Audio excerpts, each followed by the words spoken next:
So I've decided to real-time my reactions to the new full self-driving beta because it's already, there's an absolute improvement.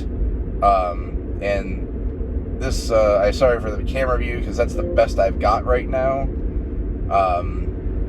Because I didn't really prepare for this because I'm just trying to take my daughter to daycare.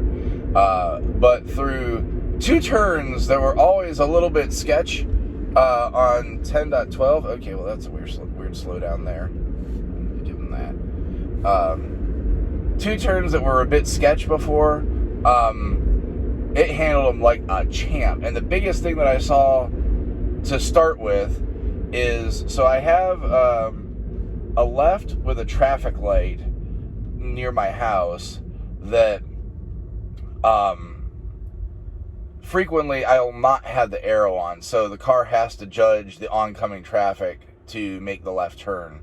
And it normally will sit there, the wheel will completely jerk about, and it'll just be all sorts of jank, and I'll have no confidence in it and disable.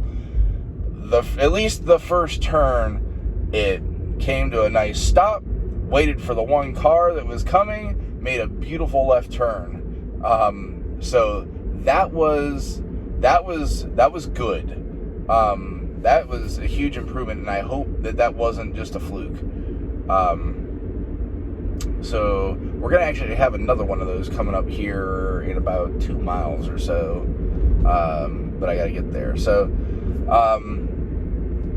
I didn't start. Well, actually, I took some video, but then I realized I was kind of giving away my location in the first two videos that I had taken, so I'm not going to actually use those. But in my own allotment, where I have cul-de-sacs that actually have an exit, oddly, one of them, it handled it absolutely like a champ. Did exactly what it should have. Nice, smooth turn. Great. The other one, though, it again stopped for no reason. So I don't know, again, maybe if that was a fluke, and we're just going to have some more time, and it'll be okay, but we'll see on that. But yeah, the other thing that I run into leaving my allotment, I have a fairly normal turn to make leaving my allotment, and this is where, when shout out to Chuck Cook, Chuck was showing us the new software, and it had the new creep zones where it showed you how far it would go up.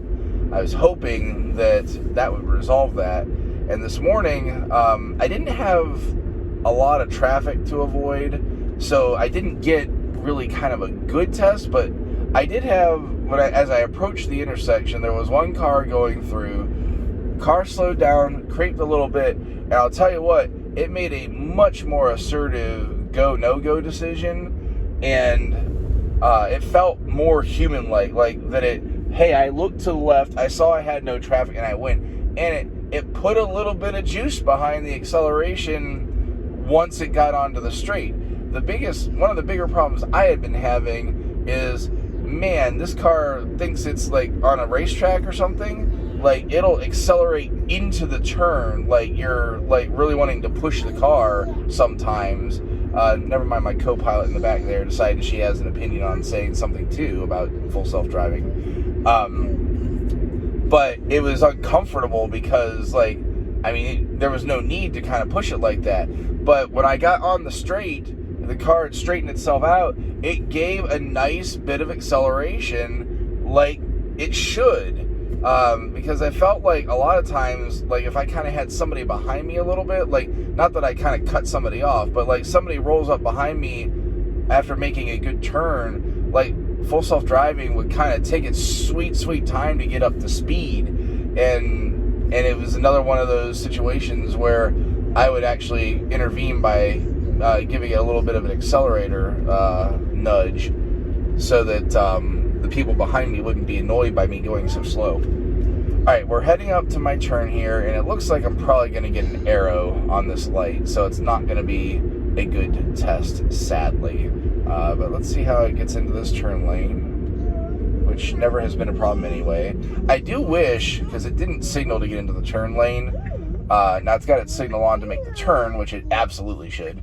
But I do wish it was better at signaling when it goes to turn lanes, because if you got a long line of traffic and someone's behind you, especially here in Ohio, somebody will. Here comes another black Model S. Let's see if he gives me the wave. He did. Oh shit! It's a plaid. Oh, nice. That's the first black plaid I've seen. There's a blue plaid running around here. Nice.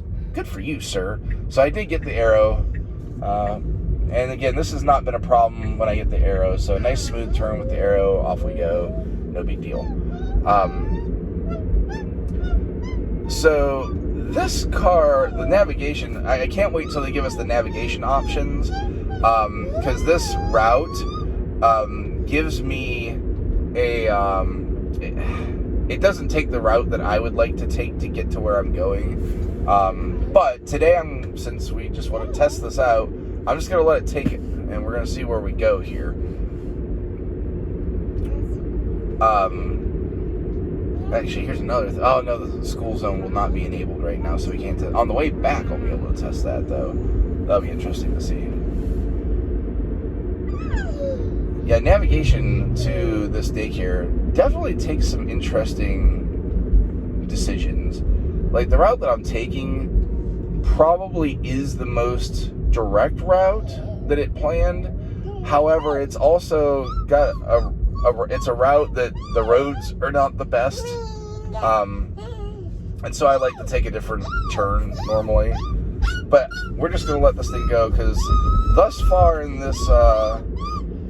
Emma, please. Right, that's about right. Thus far in this drive, I've had one disengagement because of the cul-de-sac. Or not disengagement,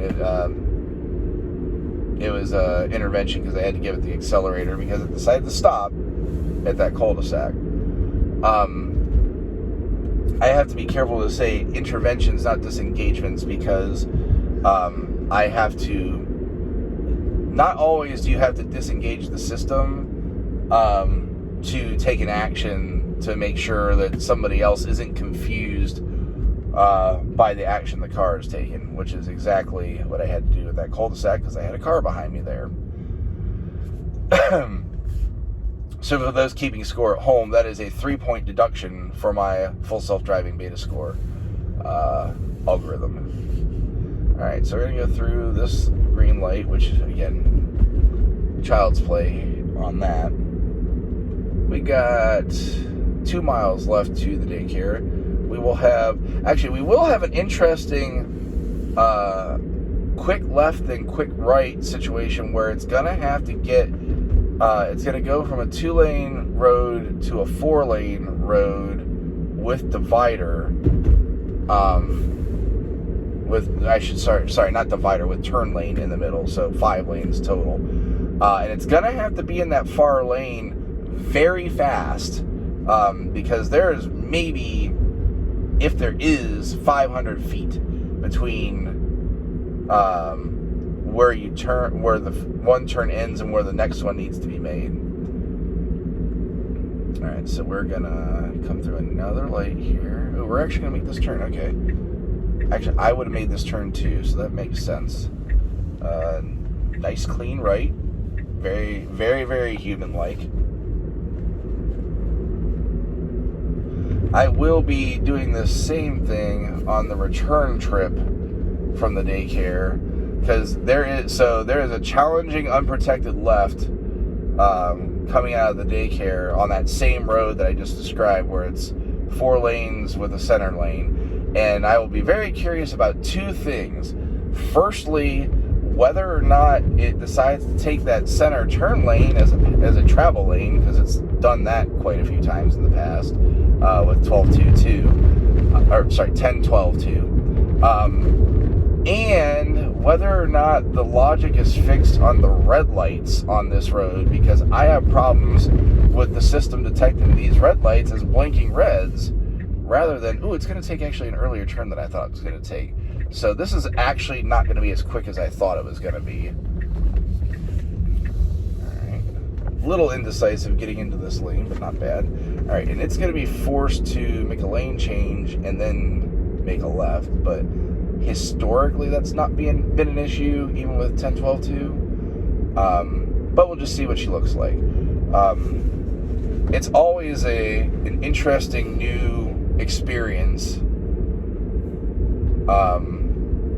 Even with 10-12-2 from drive to drive on what it decides to do for picking a lane, because that's another one of my frustrations with 10-12-2. And if I had forced it to go the other route like it normally would have, I'll be interested to see this on Monday or Wednesday. What, baby? Okay, here's your paper. It'll be interesting to see on Wednesday. I'll force it that other route and see if it does what it normally does to me. All right, we gotta get in the left lane here. Are you gonna get in the left lane, or are you gonna stay in this right lane? Oh, you did very, very late. Oof. That was.